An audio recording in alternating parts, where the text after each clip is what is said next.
sabe o que é o H. pylori?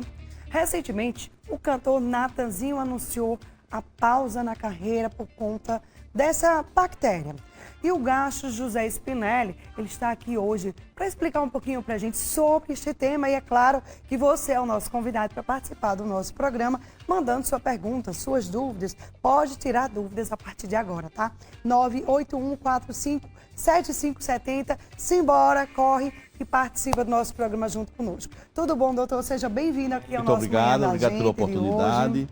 Bom dia a todos. Diego. Bom dia. O que é o H. pylori? Explica um pouquinho pra gente. O H. pylori é uma bactéria que habita o estômago, no percentual relativamente alto da população, em torno de 80% da população no Cone Sul, e no mundo, de cada 10 habitantes da Terra, 6 têm Helicobacter pylori. Então, teoricamente, é uma bactéria comunitária, certo? E que normalmente o indivíduo a adquire na infância, nos 10 primeiros anos de vida. Entendeu como é? Ela tem algumas responsabilidades com relação a algumas doenças gastroenterológicas, fundamentalmente como a úlcera do adenal, que foi um ponto de corte em 1982, quando os descobridores delas, Warren e Marshall, descobriram essa bactéria, ou redescobriram essa bactéria, e relacionaram com a importância da úlcera do adenal. E viram que alguns grupos populacionais, quando erradicavam, eles melhoravam um pouco da úlcera. Daí que a úlcera do adenal tem um ponto de corte basicamente nessa época.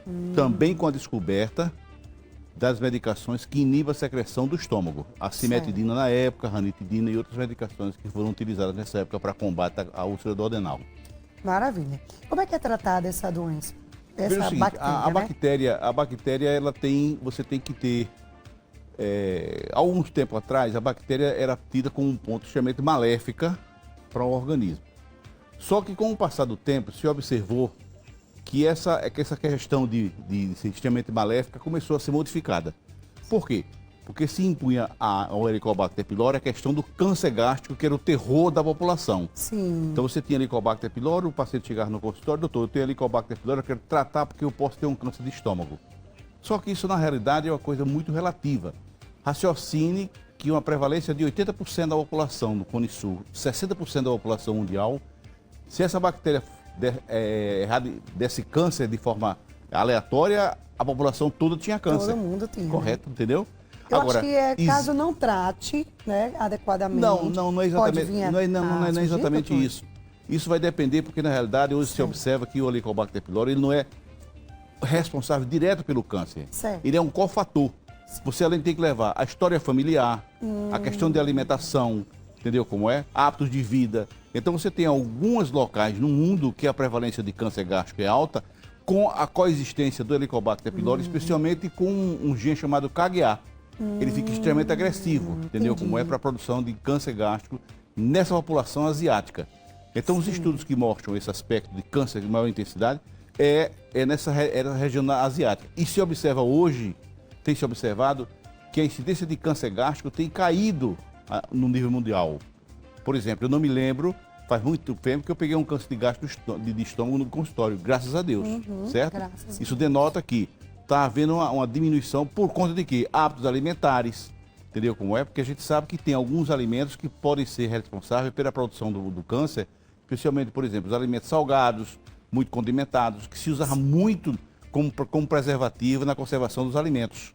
E hoje você tem a refrigeração, que é um dado importante para a preservação dos alimentos e conservação. É verdade. A gente já tem perguntas, Dudinha? Bora colocar a pergunta, depois eu continuo aqui? Vamos lá, deixar o pessoal perguntar aqui o que eles querem saber. Bom dia, doutor. Por que H. pylori aumenta o risco de câncer de estômago? A Márcia do Varadouro. Isso eu já expliquei. Isso é um aspecto que a gente não tem sido notado. Existe a referência que existe um aumento de câncer, mas na realidade não se observa esse dado. Pelo contrário, os trabalhos atualmente mostram que você está havendo uma diminuição desse câncer a nível mundial. Inclusive, uma das populações que são mais atingidas pelo câncer são os africanos da África. E lá você tem uma diminuição de prevalência de câncer gástrico. Agora, volto a dizer, não significa que o indivíduo teve Helicobacter pylori vai ter câncer.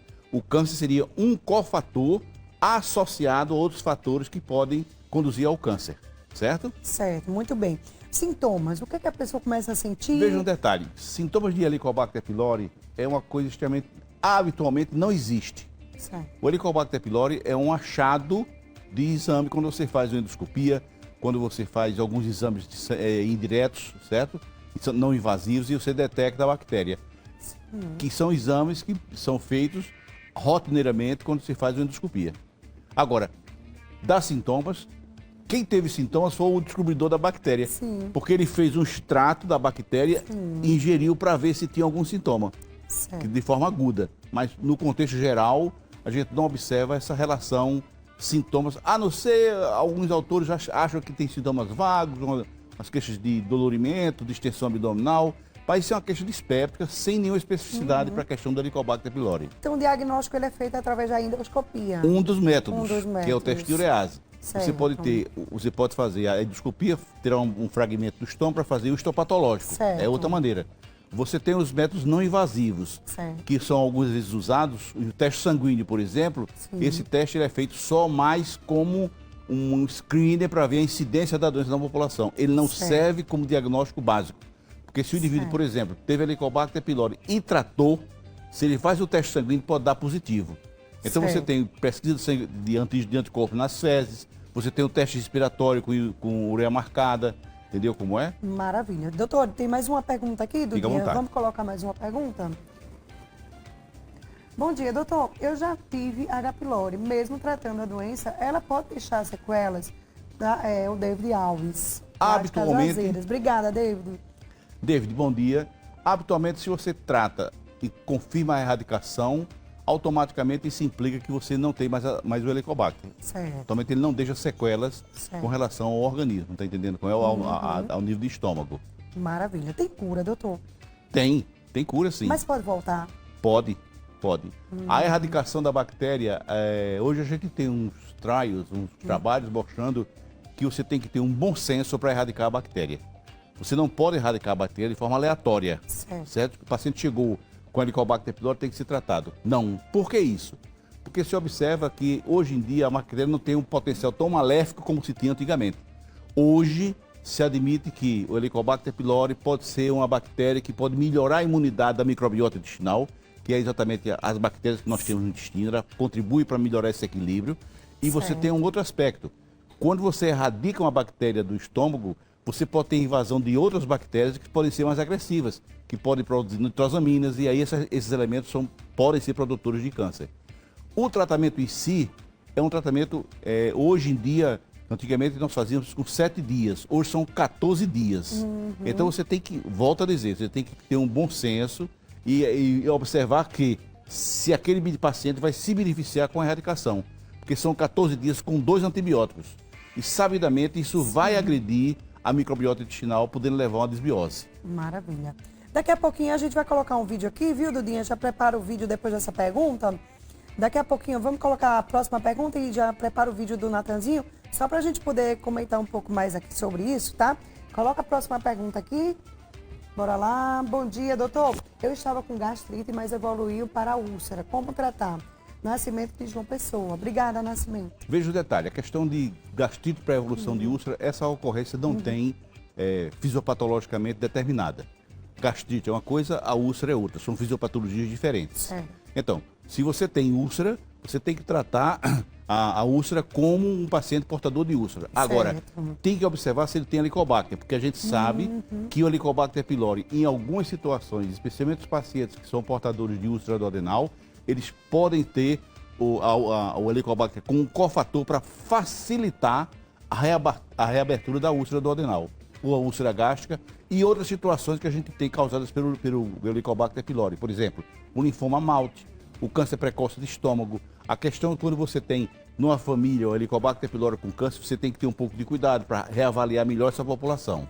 Maravilha. Doutor, eu queria saber o seguinte, né? Você falou que pode voltar... caso não trate direito, aí volta, ou tratou, curou, tudo certo, mas pode voltar com um tempo ou pode voltar em seguida? Dá um tempo assim para voltar? Veja o seguinte, o problema é o seguinte, a contaminação do Helicobacter pylori, como falei anteriormente, ele se dá nos 10 primeiros anos de vida. Certo. Habitualmente na fase adulta, segundo a maioria dos consensos mundiais, é mais difícil. mas pode ocorrer. Após erradicada o Helicobacter pylori, você tem que ter um pouco de cuidado para ver se você realmente erradicou. Porque algumas vezes você faz o tratamento, o paciente faz um teste de forma errônea, tem um resultado falso negativo, dizendo que erradicou, e na realidade ele não erradicou. A bactéria continua lá presente, ela vai ter apenas uma exacerbação depois de algum tempo, quando você faz outro exame. Você me pergunta, há possibilidade de recontaminação? Há. Muito baixa. Muito baixa mesmo a recontaminação para o Helicobacter pylori no adulto. Pessoas falando, eu já tive, daqui a pouco tive de novo. Eu digo, meu Deus do céu, teve várias vezes. Volto a dizer, algumas vezes não é tive de novo. É porque fez a erradicação de forma errada. Então você coibiu a questão do crescimento da bactéria, fez o teste numa oportunidade ou num tempo errôneo, e você tem um falso negativo. A negativou, quando na realidade ela não negativou, ela está sobre... vão ser reclusa, esperando só eclodir novamente. Entendi. Entendeu? Maravilha. Vamos fazer o seguinte, agora nós vamos mostrar um vídeo que o cantor Natanzinho divulgou nas redes sociais quando ele teve essa H. pylori. Vamos saber como foi? Solta aí, vai. Sucessos não faltam para marcar a carreira meteórica de Natan. O hit Tem Cabaré Essa Noite, por exemplo, foi um dos mais tocados em todo o país. Tem cabaré essa noite.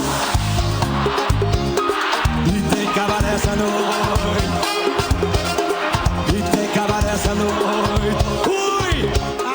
Mas nesse início de ano, os fãs do cantor foram pegos de surpresa. Natan anunciou que vai dar uma pausa por recomendação médica. Há 3 meses, ele foi diagnosticado com H. pylori, um tipo de bactéria que se aloja no trato digestivo. Ele tem se tratado com antibióticos. Como não pode fazer uso dos remédios para amenizar o refluxo por conta da doença, o problema estomacal prejudicou a voz do artista, que precisou até desmarcar as últimas apresentações pela saúde. Nas redes sociais, Natan divulgou um vídeo sobre a situação dele. Vou conversar um assunto muito sério com vocês. Pra quem não sabe, vou explicar tudo agora mais ou menos o que está acontecendo comigo, tudo que vem acontecendo. Parei porque queria explicar tudo detalhadamente para vocês. Há uns 3 meses atrás eu fui diagnosticado com H. pylori. Falei isso para vocês. Comecei esse tratamento muito intensivo com antibióticos bastante fortes. 14 dias de remédio. E esses remédios, eles me deram muito refluxo.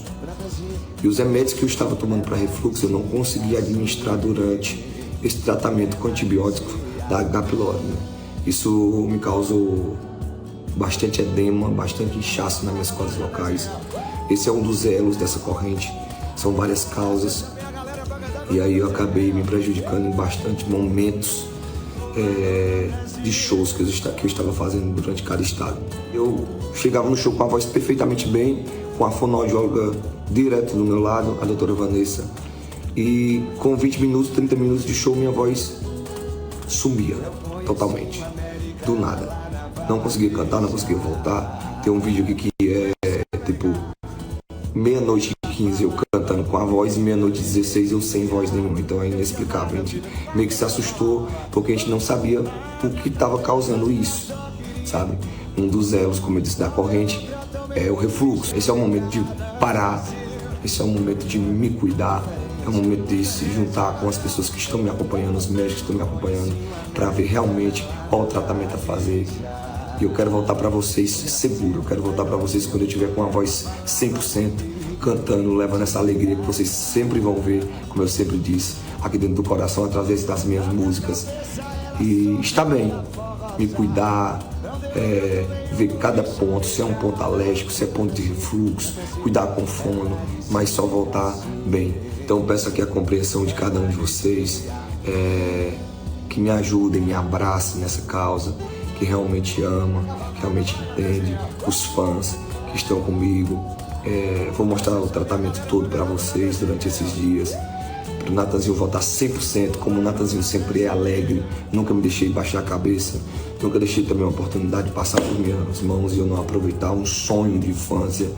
E é isso, gente, vou me cuidar, vou voltar 100% para vocês. Aqui toda sagaz, toda fogosa a gente faz, te dou o love que É gostosinho, safadinho, a gente vai até de manhã. Tá aí, né, gente? Ele relatou, né, o que ele teve, enfim. Eu já fiquei até preocupada agora, viu, doutor?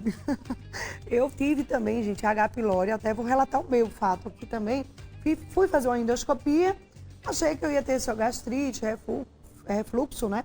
Que é o que eu geralmente já venho tendo, a gente tem mesmo, né? E aí, quando vi, eu tive também o H. pylori. E aí, eu comecei a fazer todo o meu tratamento direitinho. E ele falou agora que quando ele estava cantando, falhava a voz no meio do gambia. Aí eu fiquei, pronto, será que o meu voltou? E já faz bem mais de um mês que eu tô rouca, né?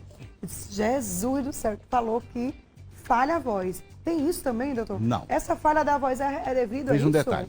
A gente tem que ir aí, com relação ao cantor, dois pontos diferentes. Sim. Um é a questão do Helicobacter pylori.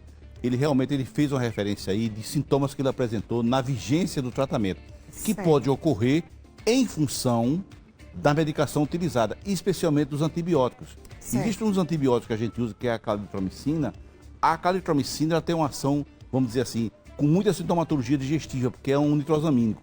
Então o indivíduo pode ter náuseas, pode ter gosto amargo na boca, gosto metálico, entendeu? Vontade de vomitar. Esse mal-estar é por conta da situação da calitromicina, sim, entendeu? Sim. Agora, como ele é cantor, a gente tem que levar em consideração outro aspecto.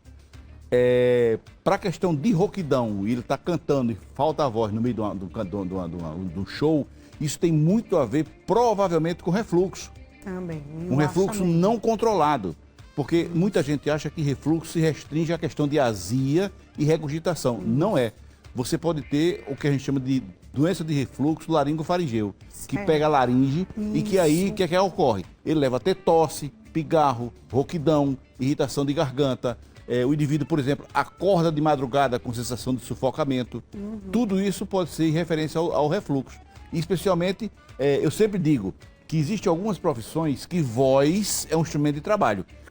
Professor, cantor, locutor, jornalista, esse pessoal que trabalha com voz. Então, esse pessoal não pode ter refluxo associado. Tem que tratar de forma correta. E uma das coisas que eu tenho observado com relação a refluxo e que tem melhorado demais nos nossos pacientes é o elevar a cabeceira da cama. Levar 15 centímetros, porque com isso você evita o refluxo durante a madrugada. Eu colocar aquela rampinha, né? Que não, você tem uns pés próprios hoje. Para levantar? Próprios para cama box da internet. Chama-se kit cama box refluxo. E aí, como é que faz para o marido também dormir? Dorme os dois juntos. Inclinado. A senhora conversa com ele e diz, meu filho, olha, a gente vai ter que fazer uma negociata.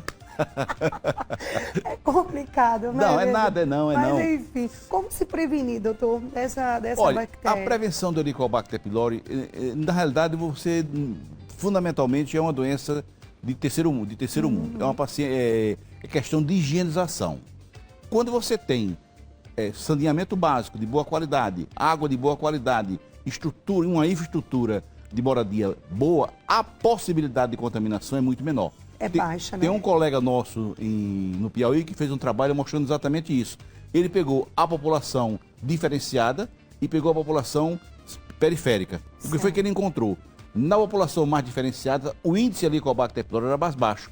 Na população periférica era bem mais alto por conta das condições de higiene dietética da região. De sanitarismo, de alimentação, de conservação de alimentos e tudo. A questão da alimentação, né? Fundamentalmente. É fundamental, tipo saladas. Não comer em todos os lugares, né, doutor? Eu acho salada. A gente come muito sushi. Sushi também pode causar essas coisas. Eu vejo cada vídeo. Aí quando eu vejo aqueles vídeos, saindo aqueles negocinhos do salmão, não sei se aquilo ali é de mentira, se não é, se o povo inventa. Eu não sei o que é, mas quando eu olho pro sushi, eu já me lembro daquele negócio de pronto. Eu acho que não. Será que é por devido a esse tipo de comida? É uma alimentação tradicional, milenar. Sim. Entendeu como é? Provavelmente não deve ter relação com isso aí. O povo lá no Japão, né? Ia ter todo mundo. Exatamente. Mas tem que ter muito cuidado, né? Bom, agora você há de convir, há de convir que você não pode comparar a questão do feitio de um alimento desse tipo no Japão e nosso. Por quê? Por uma questão de conservação, questão de temperatura, a qualidade do alimento que está sendo utilizado.